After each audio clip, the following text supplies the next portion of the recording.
肉同靈究竟邊度先係實體嘅世界啊？真相竟然係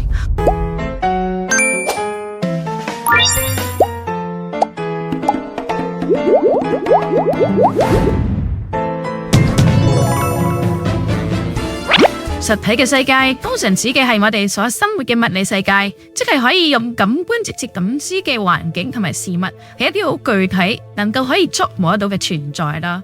實體摸得到啦，所以咧就會覺得好真實，會有實體感啦。但係咪肉體活着就等於我對活着呢件事有實體感呢？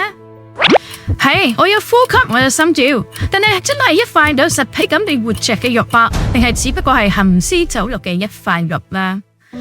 點解明明活着喺呢個實體嘅世界，但有啲人卻係中意沉溺喺妄想嘅虛擬世界裏邊呢？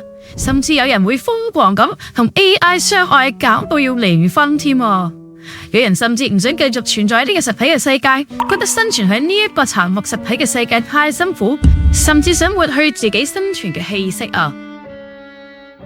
就算活着喺呢個肉體嘅實體世界，但係如果唔尋找活着嘅目的，神創造我哋嘅目的，終究就會因為唔了解自己好寶貴，唔了解自己嘅價值性，希望脫離呢個肉體嘅世界，甚至做出傷害自己嘅行為啊！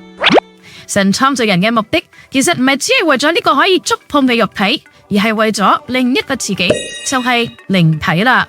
哥林多前書15章44節講到，所種嘅係血氣嘅身體，復活嘅係靈性嘅身體。若有血氣嘅身體，也必有靈性嘅身體啊！好啦，咁另一個問題又嚟咯噃，咁點解好多相信耶穌、好多相信神嘅人，對於信仰、對於靈嘅世界都冇強烈嘅實體感嘅？Molly會靠唯一嘅例子嚟解釋呢一點嘅。例如啦，有一個你好中意嘅人，暗戀咗成13年啦，最後尾終於得到愛嘅回應，可以彼此相愛。但係時間耐咗，感情沖淡咗，忘記起初熱戀嘅嗰種感覺，甚至有時候會懷疑自己係咪有伴侶，定係獨自一個人生活呢？若有若無嘅婚姻生活，真嘅冇實體感啊！冇感覺嘅婚姻生活就等於無啦。想表達啲乜嘢呢？就算得到咗呢個人，但係冇步過真實嘅婚姻生活嘅話，有結婚等於冇實體嘅婚姻生活咯。同樣地啦，神創造咗你嘅靈，但係如果冇實際咁步過為咗靈投資、靈氣神真理話語而含義嘅生活啊，就算有靈嘅實體世界，對於相信神嘅人嚟講，都等於無啊！如果唔了解聖經嘅真理，信仰生活只係限於翻喺主日咯，並且習慣生活喺罪當中，等於係妄想得到救援嘅人咯。咁樣嘅人冇辦法對靈嘅世界產生實體感噶。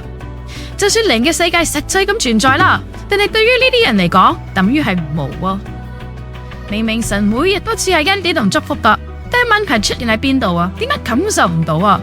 問題就喺我哋嗰度，因為每日都得到呢啲恩典同祝福，慢慢變得麻木啦。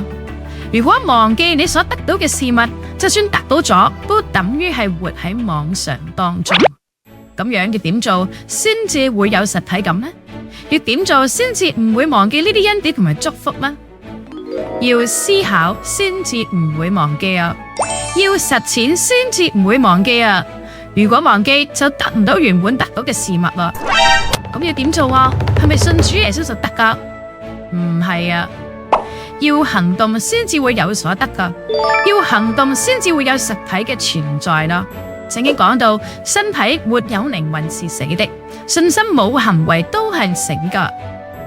所以要實踐話語，要行義，要悔改罪，要傳道讀經、禱告等等，屬於永恆嘅屬天事物先至會實際存在噶。唯有正確學習並且了解神嘅真理，並且付諸行動嘅人，係喺地上達成天國嘅生活。對於佢哋而言，靈同埋肉都係實體嘅世界啊！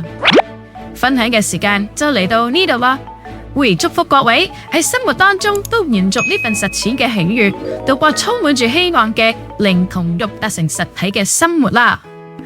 下個星期四再見，拜。